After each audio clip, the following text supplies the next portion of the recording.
నా పేరు సారిపిల్లి అరుణ. నేను 38 వార్డు మహిళా ప్రెసిడెంట్ అండి. 38లోని మేము ఉదయం 9 గంటలకు ర్యాలీ స్టార్ట్ చేసాము. ప్రతి గడప గడపకి వెళ్తున్నాము. ఆరాధనలు పెట్టి మాకేంటంటే మేము జగనన్నని గెలిపించుకుంటాము, వాసుపిల్లనేమో ఎమ్మెల్యే చేసుకుంటాము. అలాగని గడప గడపకి వెళ్ళి మేము అడుగుతుంటే చెప్తున్నారు. అందరూ కూడా హ్యాపీగా ఫీల్ అవుతున్నారు. ప్రతి పథకాలు కూడా జగనన్న మనకు అందిస్తున్నారని చెప్తున్నారు. జగనన్నే మళ్ళీ రావాలి, జగనన్నే మన సీఎం అవ్వాలి, ఎమ్మెల్యే గారేమో ఎమ్మెల్యే అవ్వాలి వాసుపల్లి గణేష్ గారు అని చెప్తున్నారండి. ప్రతి గడప గడపకి కూడా వెళ్ళి అడుగుతుంటే 2 ఓట్లు కూడా మేము ఎంపీ గారి కోటి ఎమ్మెల్యే గారి కోటి వేసి గెలిపించుకుంటాము.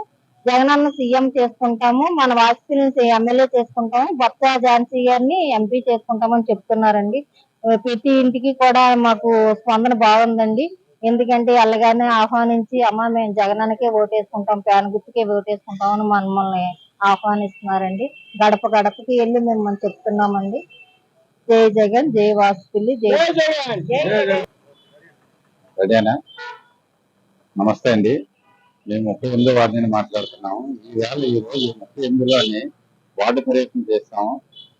8 గంటల నుండి ఇప్పుడు వరకు అలా తిరుగుతూనే ఉన్నాం. ప్రతి మనిషి కూడా మేము వెళ్తుంటే ఆ ఇంట్లో మేము ఉన్నాం, మేము వేస్తున్నాం, మాకు అన్ని పథకాలు అందుతున్నాయి, అందువల్ల మేము జగన్మోహన్ రెడ్డికి ఓటేస్తాం.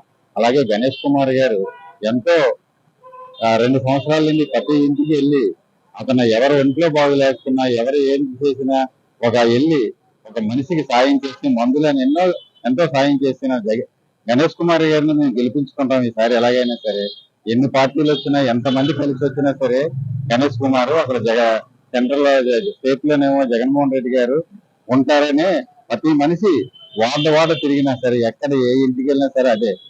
ప్రతి ఇంటికి పథకాలు అందుతున్నాయండి. ఒక అమ్మఒడనే కాదు, తర్వాత ఏమో టీవీలు బంధు, ఎన్ని పథకాలండి, 1 2 అండి. కనీసం 15 పథకాల్లోనే ప్రతి ₹2 కార్డు ఉన్న వాళ్ళకి 2 గాని 3 గాని కూడా వస్తున్నాయి. అంత చేసి సేవ చేస్తున్న జగన్మోహన్ రెడ్డి. అలాగే నియోజకవర్గంలోని ఎమ్మెల్యేగా ఉండే గణేష్ కుమార్ గారు కూడా ఎంతో సేవ చేసి 2 సంవత్సరాల నుండి ఏ మనిషికి బాగులేకున్నా ఇంటికి వెళ్ళి వాళ్ళకి ఏదో మందులు కొనుక్కోవడానికి అన్నిటికీ సహకరించి ఎంతో చేశారు. అలాగే గణేష్ కుమార్ కావాలా? ఏదో పార్టీలు, రకరకాల పార్టీలు తిరిగి ఏదో వచ్చి కానీ తోడు గణేష్ కుమార్ గారు ఇక్కడ స్థానికుడు. ఇక్కడ 2 సార్లు గెలిచారు. ఎక్కడి నుండో వచ్చి ఇక్కడ పోటీలు చేస్తే అలా గెలిచేస్తే ఇంక మేము ఎందుకంటే ఇక్కడ దానితోడు ఇక్కడ మాకు ఉండేది మత్స్యకారు ఓటింగ్ ఎక్కువ. ఇతను గణేష్ కుమార్ గారు ఒక మత్స్యకారుడిగా 3వ సారి కూడా అతను గెలిపించి మేము జగన్మోహన్ రెడ్డి గిఫ్ట్ ఇస్తామని కోరుకుంటూ సెలవు.